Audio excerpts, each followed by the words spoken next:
शिव गोरक्षधाम धोत्रानंदी या ठिकाणी आजचा सुंदर असा कीर्तनाचा कार्यक्रम.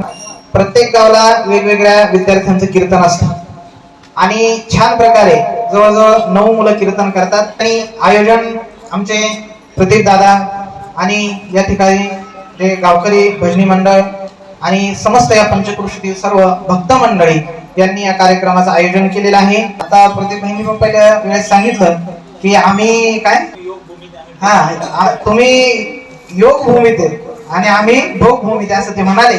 परंतु छोटस दृष्टांत आहे, 1 मिनिटात सांगतो.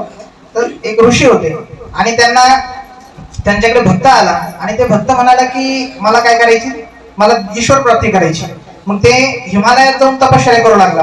त्यावेळेस त्या गुरूंनी सांगितलं की तू हिमालयात तपश्चर्या करायची नाही, तू कुठं जाऊन तपश्चर्या करायची, त्या लोकांमध्ये राहून करायची, इथं राहून करायची. कारण का, तर मग ते म्हणे अहो तिथं ध्यान चांगलं लागेल ना. म्हणे तिथं ध्यान लागेल, तिथं तर कोणाचंही ध्यान लागेल, परंतु या भोग भूमीत राहून ज्यावेळेस केलं जातं ना ती विशेष आहे योग भूमीत. तर असं त्यांचे अधिकार त्या आता सर्वांना माहिती आहे, सांगायचं काम नाही. तर खूप छान प्रकारे मुलांची उन्नती आहे.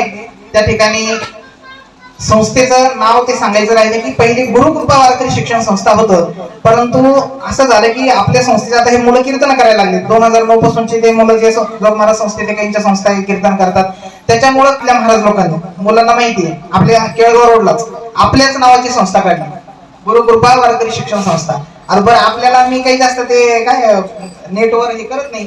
आणि त्यांचं मग काय की ऑनलाईन ऍडमिशन म्हणजे व्हिडिओ आपले जायचे आणि त्यांनी खाली टाकायचे की ऑनलाईन संस्थेचे ऍडमिशन चालू आहे, संस्थेचं ऍडमिशन करून घ्या. आणि मग या गावाकडच्या एका माणसाचा फोन आला, म्हणजे महाराज आम्ही तुमच्या संस्थेत ऍडमिशन केलं, ऑनलाईन फॉर्म भरला, पैसे भरले. म्हणलं ऑनलाईन फॉर्म आपण भरतच नाही, फॉर्म आपल्या संस्थेत प्रत्यक्ष येऊन भरावा लागतो. मग तेव्हापासून म्हणलं आता हे असं जे होतंय त्याच्याकरता श्री वायाळ महाराज माझं नाव का लावलं, म्हणजे अहंकार म्हणून नाही लावलं की आता याची कॉपी कोणीच करू शकणार नाही, याच्यासाठी हे केलं की आता वायाळ महाराज म्हणून हे संस्थेचं नाव. बाकी काही नाही, सगळं माऊली ज्ञानोबा करून घेतात. कार्यक्रमाला जास्त मी याच्यामुळेच फिरत नाही. हे विद्यार्थी असे सुंदर सुंदर, आता मी कीर्तन केल्यापेक्षा हे कीर्तन करायला लागले, माझ्या डोळ्यात पाणी येतं, आणखी काय पाहिजे. तर असे सुंदर ते माऊली ज्ञानोबा गुरुदेव बापूजी ही सेवा करून घेतात. लहान जो मुलगा असतो, मुलगा मोठा झाल्यानंतर जसं बापाला कौतुक वाटतं, बापाचं हृदय भरून येतं, तसं शास्त्रामध्ये सांगितलेले गुरु ही त्यालाच म्हणतात की शिष्य उंच झाल्यानंतर त्या गुरुची ख्याती बोलायला पाहिजे. दररोज जप, त्राटक, ध्यान, प्राणायाम सर्वच विद्यार्थी करतात आणि बरेच यातले आता ज्या दिवशी त्याचं कीर्तन त्याचं वर्णन करावं लागतं.